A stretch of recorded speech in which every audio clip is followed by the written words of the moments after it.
आज हम स्टार्ट करने जा रहे हैं एक नया चैप्टर जिसका नाम है डिटर्मिनेंट। तो सबसे पहले ये समझते हैं कि डिटर्मिनेंट होता क्या है। तो the determinant can be viewed as a function whose input is a square matrix and whose output is a number. मतलब डिटर्मिनेंट को हम एक फंक्शन की तरह देख सकते हैं जिसका इनपुट एक स्क्वायर मैट्रिक्स होगा। तो इससे क्या पता चलता है कि जो भी हमारा इनपुट होगा वो स्क्वायर मैट्रिक्स होगा। मतलब डिटर्मिनेंट किन चीजों का निकलता है, सिर्फ और सिर्फ स्क्वायर मैट्रिक्स का निकलता है जिसका ऑर्डर सेम हो, मीन्स जिसमें नंबर ऑफ रोज और नंबर ऑफ कॉलम्स इक्वल हो। इस तरह के ही मैट्रिक्स का डिटर्मिनेंट निकलता है, बाकी मैट्रिक्स का डिटर्मिनेंट नहीं निकलता। And whose output is a number. Okay, पहले ये समझने से पहले ये चीज समझते हैं कि सपोज मेरे पास एक एग्जांपल लिया मैंने कि मेरे पास एक फंक्शन है f(x) इक्वल्स टू दिस। ये मेरे पास एक फंक्शन है, इसमें मैं क्या करूंगा, x की कुछ भी वैल्यू पुटअप करूंगा। मैंने x की कुछ भी सपोज वैल्यू पुटअप की मैंने 2, x की मैंने कोई वैल्यू पुटअप कर रहा हूं। अब इस वैल्यू को पुटअप करूंगा तो मुझे इस फंक्शन का एक आउटपुट मिलेगा। वो क्या होगा, यहाँ पे पुटअप किया मैंने 2, तो 2 का स्क्वायर 4, 4 प्लस 9 इक्वल्स टू 13। तो मुझे इसका आउटपुट मिला। तो सिमिलरली जब मैट्रिक्स होता है उसकी वैल्यू निकालने के लिए हम डिटर्मिनेंट का यूज करते हैं। कोई भी स्क्वायर मैट्रिक्स की वैल्यू निकालने के लिए हम डिटर्मिनेंट का यूज किया जाता है। और डिटर्मिनेंट क्या करेगा, उस स्क्वायर मैट्रिक्स की वैल्यू देगा। तो डिटर्मिनेंट एक तरह का फंक्शन है जिसके अंदर इनपुट जो होता है एक स्क्वायर मैट्रिक्स होता है। क्या होता है, एक स्क्वायर मैट्रिक्स होता है।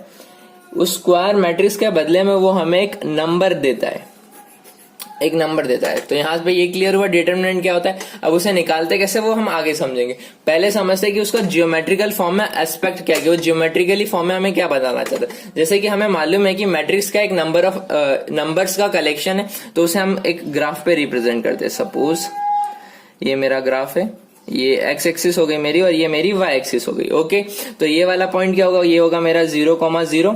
ये पॉइंट जो हो जाएगा, सपोज मेरा ये पॉइंट आ गया मेरा a, b। ओके, ये पॉइंट आ जाएगा मेरा C, D। ओके, और जो चौथा पॉइंट होगा कुछ इधर, वो क्या हो जाएगा मेरा a plus B, C plus D. Okay, इस तरीके से मेरे ये 4 पॉइंट मैट्रिक्स के मैंने रिप्रेजेंट किए। अब इनको कंबाइन करता हूं।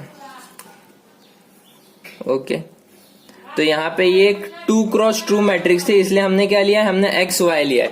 तो जब मैंने इसको ज्वाइन किया तो एक तरह का कोई एक स्ट्रक्चर बना। तो जब मैं इस मैट्रिक्स का डिटर्मिनेंट निकालूंगा, मतलब जब मैं इस चीज का डिटर्मिनेंट निकालूंगा तो मुझे इस पर्टिकुलर स्ट्रक्चर के अंदर का एरिया मिलेगा।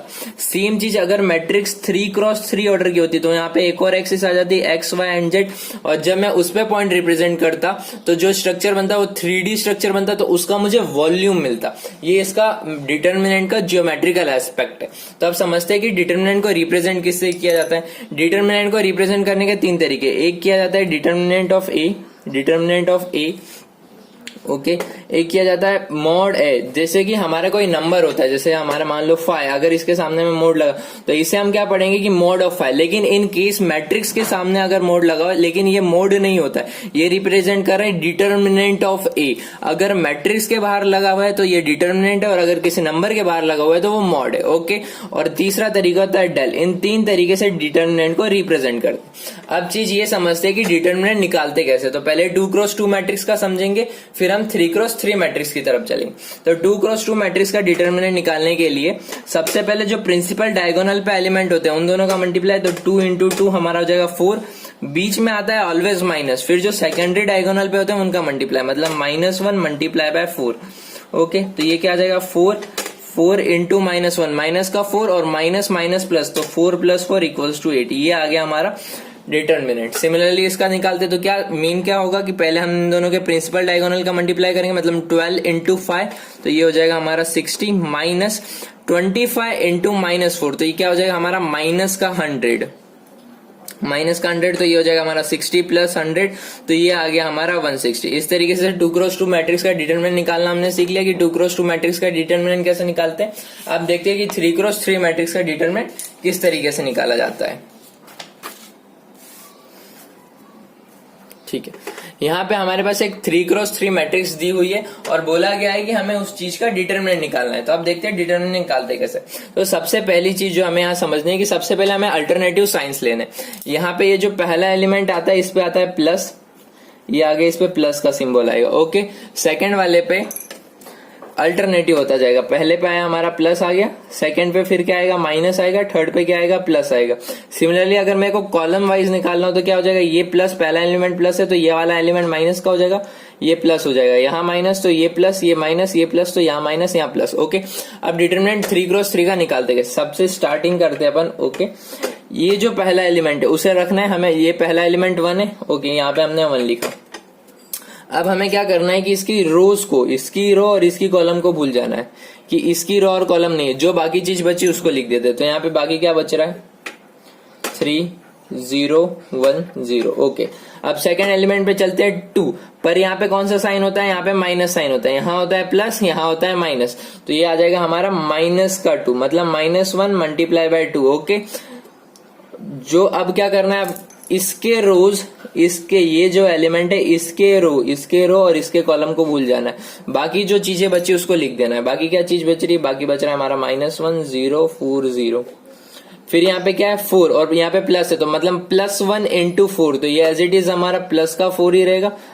फिर यहाँ की जो इसकी रो और इसकी कॉलम, इन दोनों को भूल जाना है। बाकी जो चीजें बची उसको लिख देना है। तो यहाँ पे क्या बच रहा है, यहाँ पे बच रहा है हमारा -1 3 4 1। ओके, एग्जैक्टली यहाँ पे आया। अब ये सब क्या है 2x2 मैट्रिक्स है, इनको सॉल्व करना हमें आता है। इसे कैसे करते हैं हम लोग सॉल्व, ये 1 एज इट इज, पहले प्रिंसिपल डायगोनल का मल्टीप्लाई तो 3 × 0 0, माइनस सेकेंडरी डायगोनल का मल्टीप्लाई तो 1 × 0 0। ओके, फिर -1 × 2 क्या हो जाएगा माइनस का 2, ये क्या आ जाएगा प्रिंसिपल डायगोनल का मल्टीप्लाई -1 × 0 0, माइनस सेकेंडरी डायगोनल का जो 4 × 0 0। ओके, प्लस का 4।